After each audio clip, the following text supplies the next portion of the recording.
Him and I spoke when I had last saw him, and he said he was wanting to do it when we had golfed together in like April or May, and yeah, said he was doing it. The Travis and Taylor saga just got a whole lot juicier, and honey, we've got the tea piping hot and ready to serve.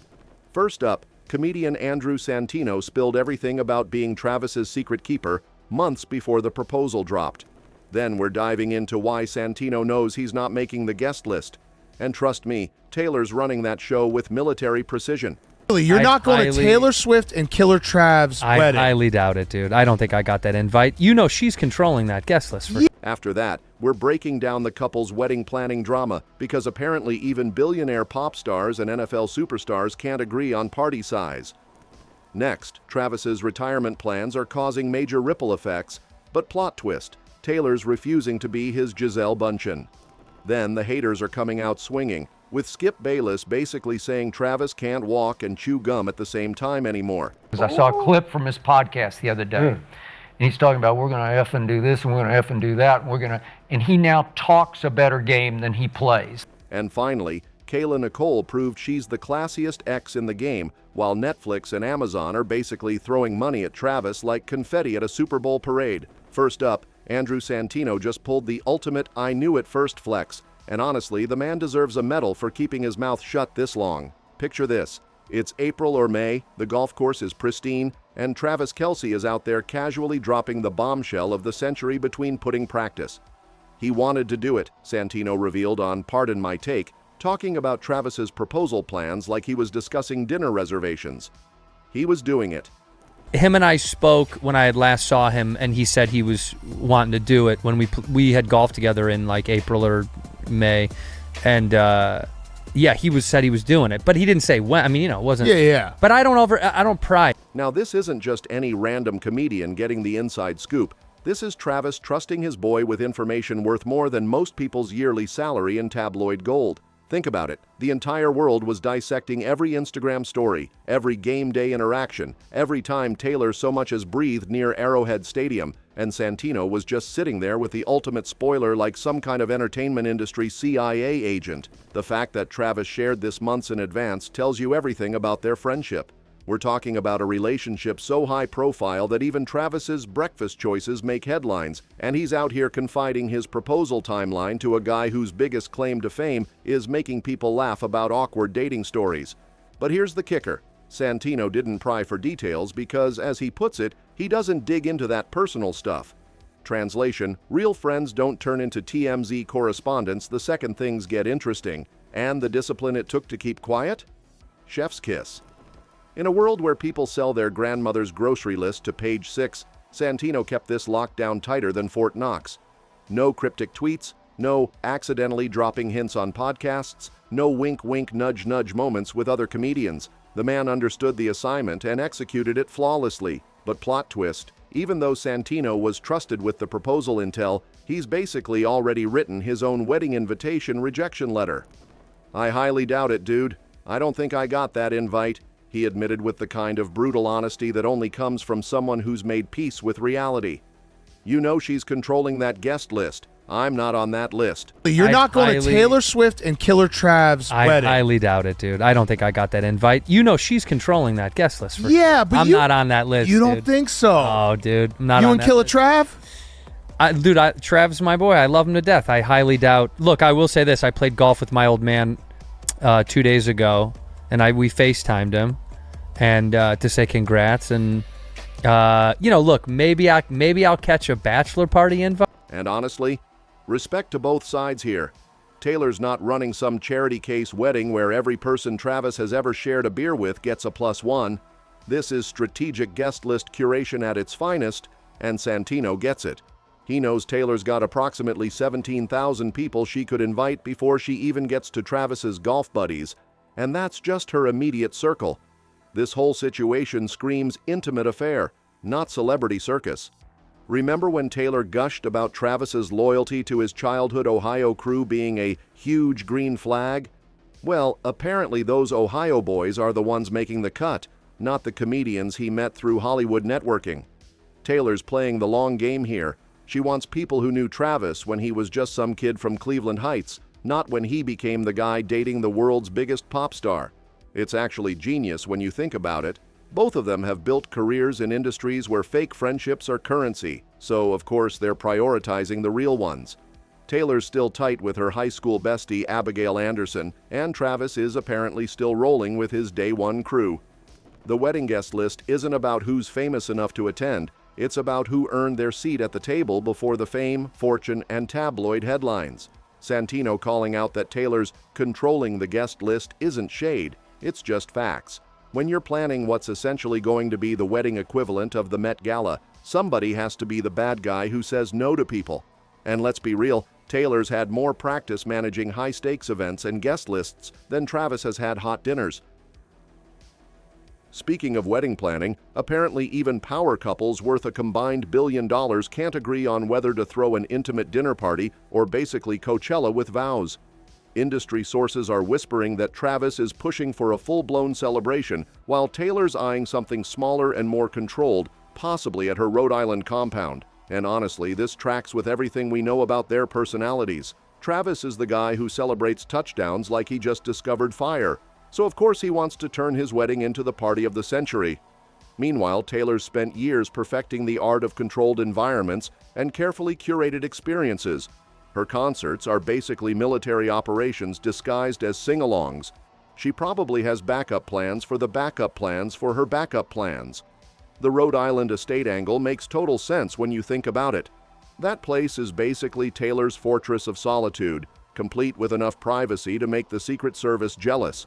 She can control every single detail, from the guest arrival timing to the exact angle of every photo that might accidentally leak.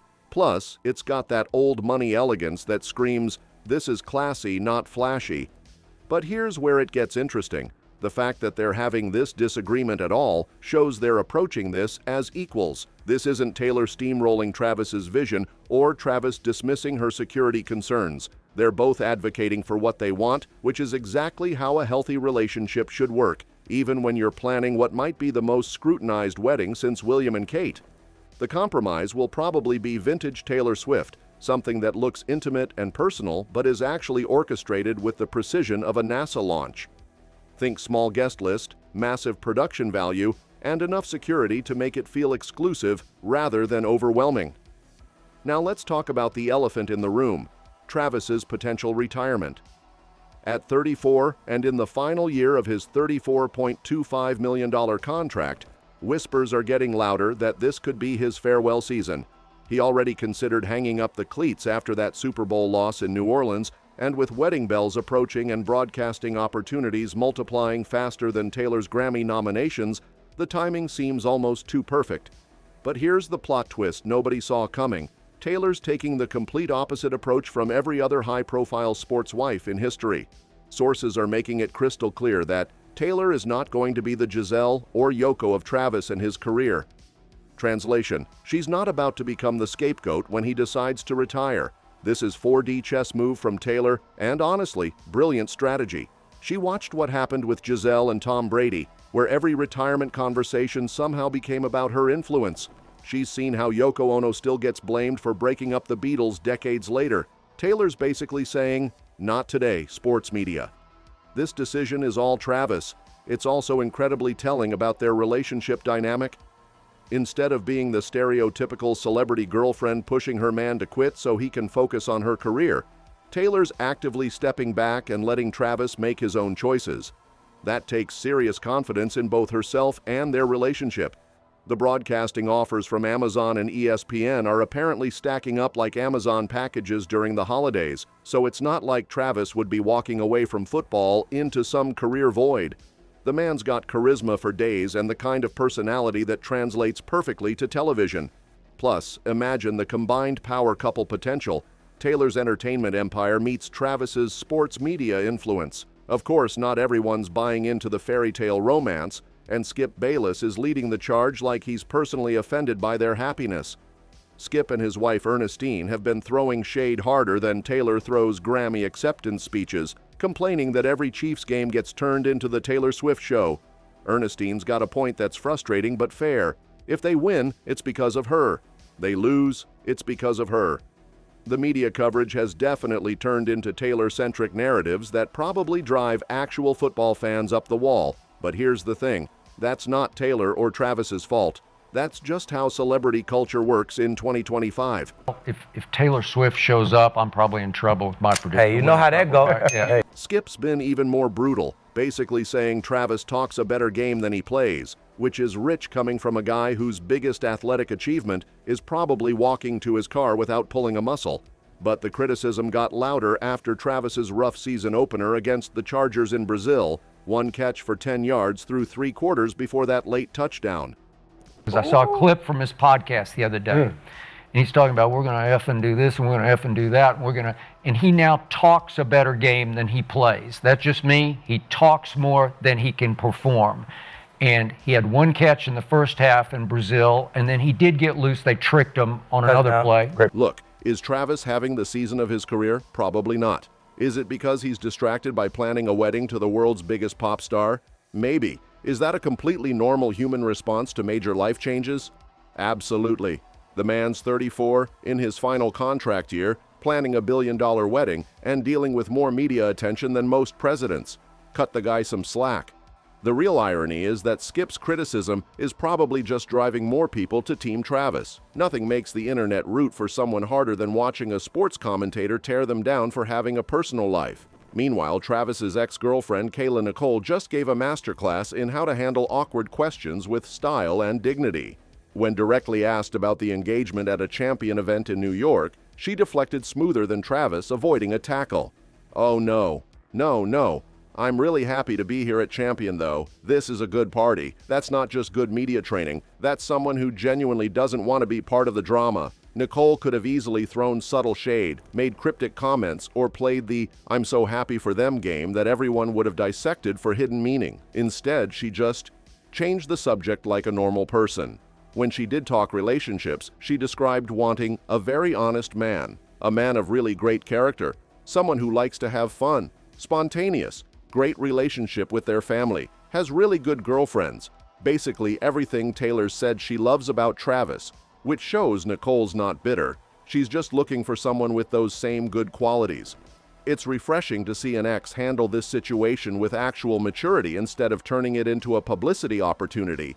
Nicole's playing the long game here, maintaining her dignity and staying above the fray while everyone else is trying to get quotes about the engagement. While everyone's debating wedding guest lists and ex-girlfriend diplomacy, there's a whole other level of this story that's about to explode. Netflix and Amazon are apparently throwing offers at him faster than Taylor drops surprise albums, and ESPN's practically camping outside his house with contracts. The timing couldn't be more perfect. Travis is hitting his peak charisma moment, still relevant from football, but ready to transition into something bigger. Add Taylor's entertainment industry connections and business savvy, and you've got the potential for the most powerful celebrity couple since, well, ever. We're talking about opportunities that go way beyond typical athlete-turned-broadcaster scenarios. Reality shows, documentaries, joint business ventures, fashion collaborations, maybe even acting roles. The man's already proven he can handle pressure and perform in front of millions of people. Transitioning that to entertainment is just changing the playing field. And here's the kicker. This is all happening right as both of them are ready for new chapters. Taylor just wrapped the most successful tour in music history. Travis is contemplating retirement at the top of his game, and they're about to get married. The stars are aligning for them to become not just a celebrity couple, but an actual entertainment empire. The engagement isn't just about two people in love. It's about two incredibly successful, ambitious people combining their powers right when they're both ready to conquer new territories. And honestly, the rest of us are just here for the show. That's a wrap on today's deep dive into the Travis and Taylor empire, folks. Until next time, keep watching because this story is just getting started.